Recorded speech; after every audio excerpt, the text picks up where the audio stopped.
আসসালামু আলাইকুম, সবাইকে কেমন আছেন? আশা করি আল্লাহর অশেষ রহমতে ভালো আছেন। আমি অনেক ভালো আছি। এই যে ঘুম থেকে উঠে বিছানা গুছাইলাম, এরপর নাস্তা করলাম।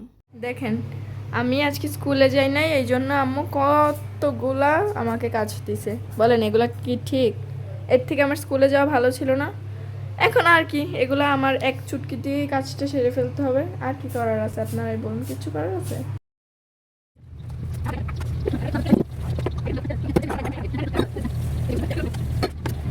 এরপরে এই যে এতগুলো থালা বাসন আমার একা একা ধোয়া লাগছে, কি যে বিরক্ত লাগছে আর কি যে বলবো, কিছু করার ছিল না। আম্মুরও অনেক কাজ ছিল, আমাকে একটু টুকটাক হেল্প করা লাগে। আজকে স্কুলেও যাই না, কোচিংয়েও যাই না, খুবই অসুস্থ লাগতেছিল, এই জন্য আর কোথাও যাইনি আজকে। এত থালা বাসন ছিল কি আর বলবো, ধুইতেই আসি তারপর শেষ আর হইতেছে না। আপনারাই জাস্ট দেখেন কতগুলো ছিল। এই এত বড় ঝুড়িটার পুরোপুরি 1.5 ঝুড়ি হয়েছে।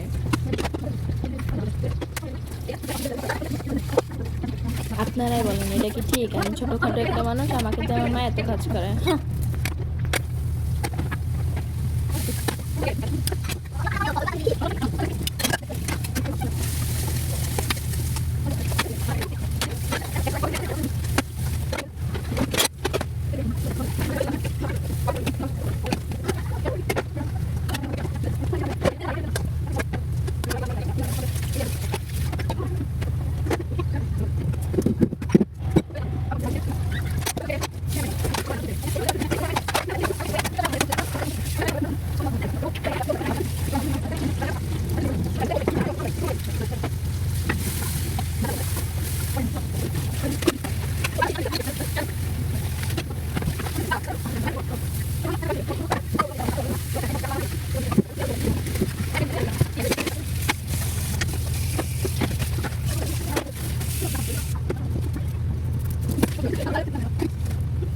করলা ভাজি একটু খাই।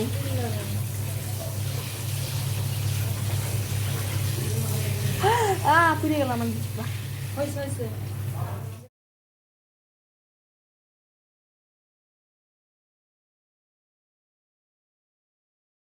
সারাদিন বসে বসে টিভি দেখা ছাড়া আর কোনো কাজ থাকে না। স্কুলে গেলে কিছু ভালো লাগতেছে না, খালি এরকম স্ক্রল করে আর নিচে যায়, বিরক্ত লাগে। চলেন দেখি আম্মু কি করছে। ইলিশ মাছ, ওয়াও! এই তারপরে এটা কি? করলা ভাজি, শুটকি ভর্তা। আম্মু এটা কি ভর্তা কালো কালো? আম্মু,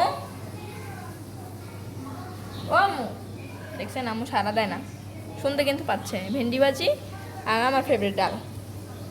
চলেন আম্মুকে জিজ্ঞেস করে। মাছ ফ্রাই, ধরার ধরারও যোগ্যতা নেই, ঠিক।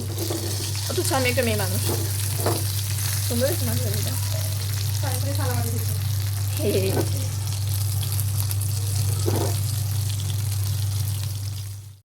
এখানে হচ্ছে আমার মাছটা প্লেটিং করতেছিল, সরি প্রেজেন্টেশন করতেছিল।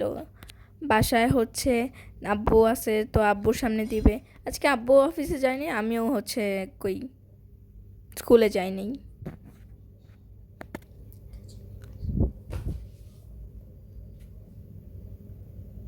তবে আমার প্লেটিংটা সুন্দর ছিল, এখানে শুকনো মরিচ দিয়ে আমি খাইছি, ভালো লাগতেছিল। মাছটা এত ক্রিস্পি হয়েছিল, খাইতে এত মজা লাগতেছিল, বাট আমার হচ্ছে গলায় কাটা বেজে গেছিলো। এরপর খাইয়ে দেয় ঘুমাইছি, ঘুম থেকে উঠে কোচিংয়ে যাই না বললাম তো, চা বানাইছি, চা খাচ্ছিলাম। এই কৌটোটা ধরছি দেখি চিনি নেই, বলেন কেমন লাগে? এরপর অন্য কৌটো থেকে চিনি নিলাম, চিনি নিয়ে হচ্ছে চা বানাচ্ছিলাম। আমি হচ্ছে খুব একটা কড়া চা খাই না, এরকম অল্প পাতি দিয়ে অল্প আর কি, মানে খুব কড়া একটা চা খাই না। এরপর চিনিও আমি খুব কম খাই, এখানে দেখবেন আপনারা আমি 1.5 চামচের মতো চিনি নিছি, তেমন চিনি নেই। আর এই ফুল কাপটা ভরে চা খাইছি। চাটা এত মজা হয়েছিল, চিনিও একদম মানে পারফেক্ট ছিল, আর হচ্ছে মশলাগুলো আমি পারফেক্ট দিছি, বাট আমার চাটা পড়ে গেছে একটু পরে। আমি 3-4 চুমুক খাইছি।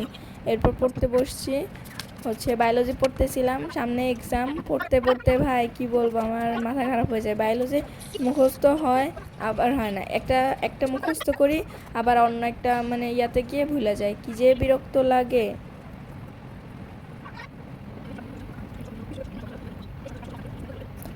তারপর বায়োলজি নোটও করতে পারি না, এত মানে বায়োলজির প্রত্যেকটা লাইন ইম্পর্টেন্ট থাকে, বায়োলজি নোটও করা যায় না, অন্যান্য সাবজেক্টটাও তো নোট করা যায়। যারা এই বছর ক্লাস 10-এ আসো তারা তো জানো আমাদের হাফ সিলেবাসের সেকেন্ড অধ্যায়টা বায়োলজির এত বড় একটা চ্যাপ্টার, কি বলবো। এরপর বাংলা ফার্স্ট পেপার ধরছি, এর মধ্যে আম্মু এসে বলতেছে যে পড়া কত দূর, দেন বললাম যে বায়োলজি শেষ, আর নাস্তা দিয়ে গেল আম্মু, নাস্তা খাচ্ছিলাম আর পড়তেছিলাম।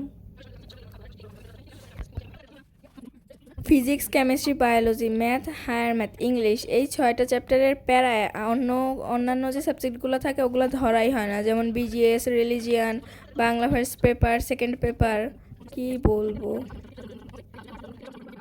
যারা স্টুডেন্ট তারাই আমার কষ্টটা বুঝবে, আর মা বাবারা দেখলে বলবে হ্যাঁ পড়ালেখার কত কষ্ট, বাট যার কাছে যখন যে কাজটা থাকে আমি মনে করি তার কাছে তখন সেটাই কষ্ট হয়। ঠিক আছে, সবাই ভালো থাকবেন, সুস্থ থাকবেন। ভিডিওটি সম্পূর্ণ দেখার জন্য সবাইকে ধন্যবাদ। আল্লাহ হাফেজ।